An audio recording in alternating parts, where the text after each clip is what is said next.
Hi, everyone, and welcome back. Thank you so much, as always, for spending a little time with us. It is Monday, another snow day in the neighborhood, like we needed one of those. The 10th day of February has put us one day into summer later, that is, of course, in the school calendar.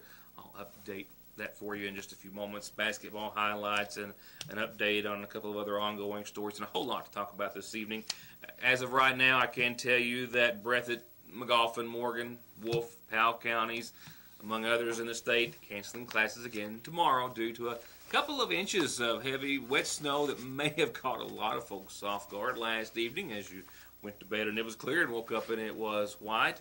Well, we've got another chance. We actually have two more chances of a couple of snowmakers throughout your forecast period. That's midweek and late week. There's still just chances right now, but there's also a bit of good news, and that is with the trend of temperatures continuing to climb. Even though we've got a shot of some snow possibly Wednesday and then maybe Valentine's Day, guys, this Friday, mind you. Temperatures after Wednesday are going to hit the 40-degree mark for daytime highs and then kind of ride that trend for a few days thereafter, maybe the mid-40s by the weekend, but still with a couple of snow threats. I'll update that for you in more detail before we leave you for this Monday evening. A couple of other things before we get to local headlines. The first, that of a couple of doctors, a couple of physicians, and a chain of opiate addiction recovery centers, which have agreed to pay back $15.75 million to the government. They're headquartered in Harrisburg, Kentucky, and Russell Springs. It's a clinical laboratory along with two physician owners. They've agreed to pay the United States government millions of dollars to resolve civil allegations that they fraudulently billed federal health care programs for medically unnecessary and excessive urine tests. Urine tests, more than $15 million. Premier Tox and Self-Refined, Dr. Brian Wood and Dr. Robin Peevler have all agreed to pay a total of $15.75 million plus interest on top of that to resolve allegations that they violated the False Claims Act by submitting claims to Medicare and Kentucky's Medicaid program for urine tests that were medically unnecessary and more expensive than the actual tests that were performed. Dr. Wood and Dr. Peevler owned and operated Self-Refined. It's a chain of addiction treatment clinics located in 12 Kentucky cities, including Danville and Frankfort and Hazard, Middlesboro, Pikeville, Barberville, Moorhead, Carrollton. And as part of its treatment program, Self-Refined required all of its patients to submit a regular urine drug screening as often as every 2 weeks to ensure that the patients were not abusing controlled substances and were taking addiction treatment medications as prescribed. The government alleges that after Wood and Peevler became the owners of Premier Tox, well, they started automatically referring all the drug screens completed at Self-Refined over to the Premier Tox clinic for additional and much more comprehensive urine screening and drug tests that were frequently unnecessary and often much more expensive than the suitable alternative test. The government also alleges that Premier Tox submitted false claims that misidentified the class of drug that was tested for and received a higher financial reimbursement than necessary. And they also say that in December of 2010, when Drs. Wood and Peevler referred urine samples to Premier Tox, well, Premier Tox didn't even have the equipment necessary to test a large volume of urine samples that were being sent to it from their other company, Self-Refined. So what they do? Well, Premier Tox took and froze all of these samples, putting them in a large storage unit for many, many months on end before performing the additional tests, which by that time were just simply unnecessary and unneeded for the treatment of their patients. On another drug-related note, a McGoffin County man who operates Howard's Grocery in McGoffin County, a business which was raided by federal authorities, has had a date change in his trial, which was set for the latter part of January. In the case of the federal government versus Talbert Marshall and Gregory Howard, co-defendants in a drug conspiracy case, Howard, the operator of Howard's Grocery on Lick Creek, the trial had originally been set for January the 28th in Lexington before Judge Karen K. Caldwell. However, a continuance was granted, filed on behalf of the defendant, and the court has now found that the trial is set for March the 12th, 9 a.m., before the same judge at the same venue. This in relation to charges of conspiracy to traffic in oxycodone. The indictment alleging that the two intentionally conspired together to distribute a quantity of pills beginning sometime around June of 2011 and lasting for a period of almost 2 years in Fayette and McGoffin counties. For each felony offense, 30 years imprisonment and a $2 million fine are possible, as well as at least 6 years of supervised release. Once again, trial date has now formally been set for March the 12th in Lexington. In other headlines, a traffic fatality to report to you this evening. It happened last night shortly before the 8 o'clock hour. The Kentucky State Police out of the Moorhead Post tell us they received a call of a single vehicle injury accident on Kentucky 205 in Wolfe County near Shockey Fork Road. Troopers and emergency personnel responded to the scene and discovered 20-year-old James Smith of Canton. He'd been operating his 96 Dodge Ram pickup truck traveling north on 205. He drove off the roadway for an undetermined reason at this point, overcorrected trying to regain control of his vehicle, and struck a utility pole, clipping it in half. Mr. Smith was ejected from his vehicle and pronounced dead at the scene by the Wolfe County coroner. A Frank Porter is listed as a coroner who also says that 19-year-old Lisa Perkins, a West Liberty resident, was taken from the scene and transported to the Kentucky River Medical Center in Jackson, last listed in stable condition. Seatbelts were not in use for either of the accident victims. I'll be right back. Always the best selection of hand-picked, quality, pre-owned cars, trucks, and SUVs, all with the service, prices, and financing aimed at making sure you drive off with the deal and vehicle you've been looking for. Premier Motors in Paintsville, 297-4121.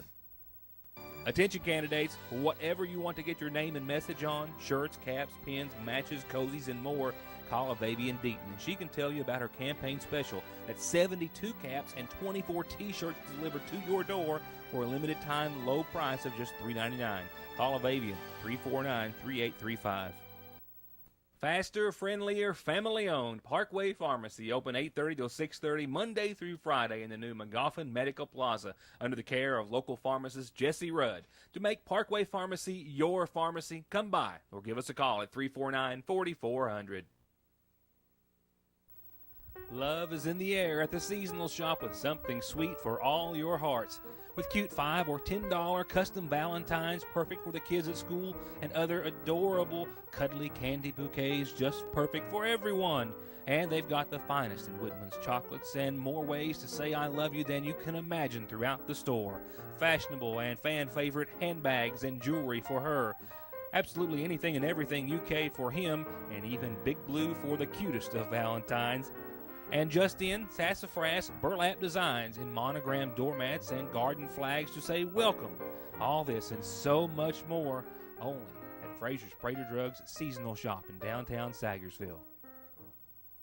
The New Year's sales event rolls on at Conley's with 3.99% and up to $1,000 in rebates on new Polarises. Kawasaki's got 3.95% or save up to $1,500 in cash. And just in, Polaris Power digital inverter generators, ultra quiet and ultra affordable at Conley's, Kawasaki, and Polaris of Paintsville.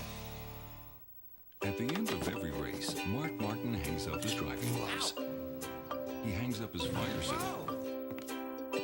And he hangs up his helmet. Which is why he picks up his phone and opens the ER Extra app. The app shows ER Extra wait times, locations, and more. It's the one safeguard Mark Martin is never without. ER Extra at Paul B. Hall Regional Medical Center. Extra fast, extra easy, extra great. Do you know the good thing about yet another snow day for students in schools? No, I'm asking you, do you know? I don't have a clue. They're killing me, and I'm sure they're just wreaking havoc on so many schedules and plans. And it's just a fact of a lot of parents wanting to get the kids out of the house for good. But to no avail.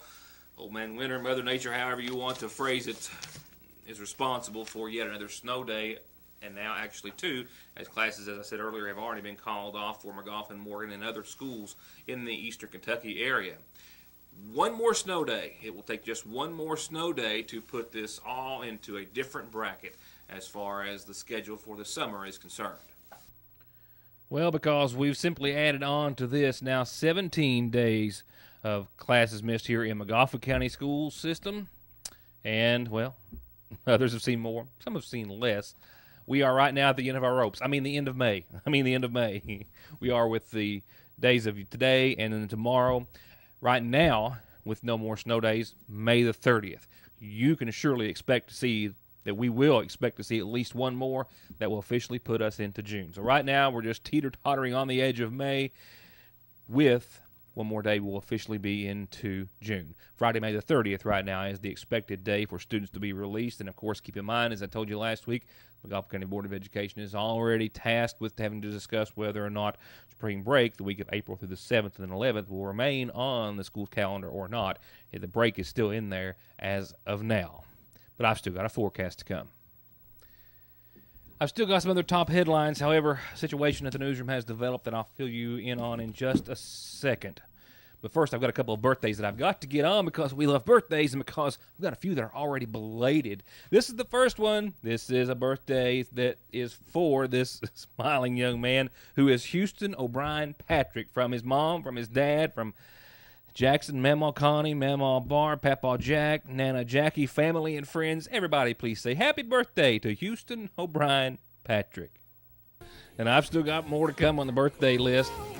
Jessica Salyer celebrating her birthday last Friday. So now a bit belated. It came in past the cutoff, or either I just didn't get it on in time, Jessica. I'm not perfectly clear on that matter, but I know your Mamaw Kay and your sissy want me to say happy birthday to you, and on behalf of ourselves, happy belated birthday to Jessica Salyer celebrating her birthday on Friday. Happy birthday to Connie Slusher. A belated birthday to Connie Slusher, it says, but at the same time it also says wish Christopher Patrick a birthday wish as well from Mom and Dad, Nana, Mamaw, and Papaw, aunts and uncles, family and friends. Happy birthday. Belated birthday to Connor Slusher. Happy birthday to Christopher Patrick.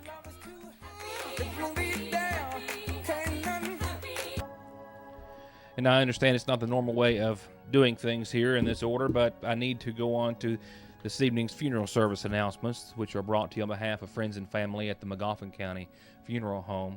Services were held earlier today for Rita Elizabeth Thompson Crace, 79, of Sagersville, who passed away on the 8th. She was married to Buford Sloan, who preceded her in death. She's survived by a daughter, Carolyn Marie Spears.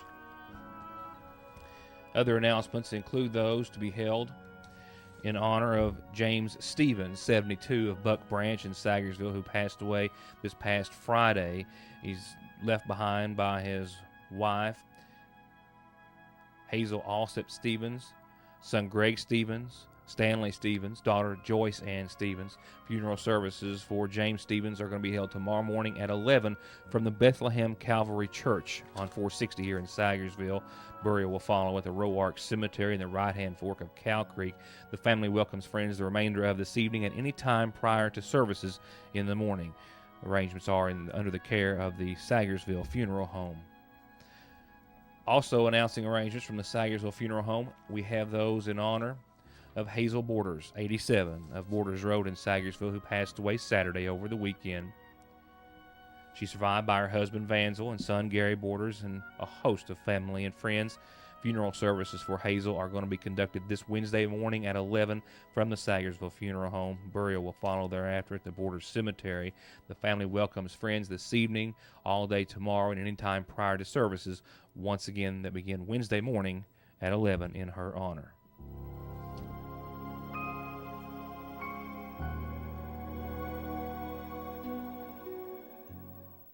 Our community calendar announcements, as always, brought to you by our friends at Magoffin Farm Bureau.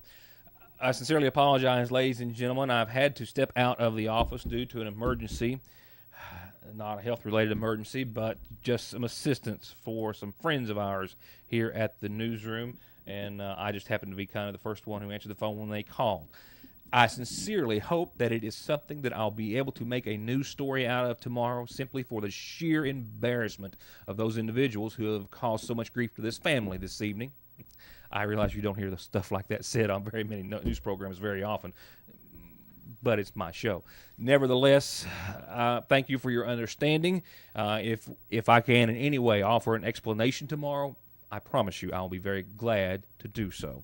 Nevertheless, I'll be back here tomorrow night for our regular scheduled programming, making up for some news that we, of course, had for the rest of this evening. And hopefully it will be a much more normal day for us all. Thank you for your understanding. Apologies for the brief program, and I'll be seeing you tomorrow evening for more of Your News Today. That will include some highlights and lowlights from basketball this past Friday and a host of other news and information that I had on store for this evening that will have to wait until tomorrow. Once again, my apologies, but a sincere thank you for watching and understanding.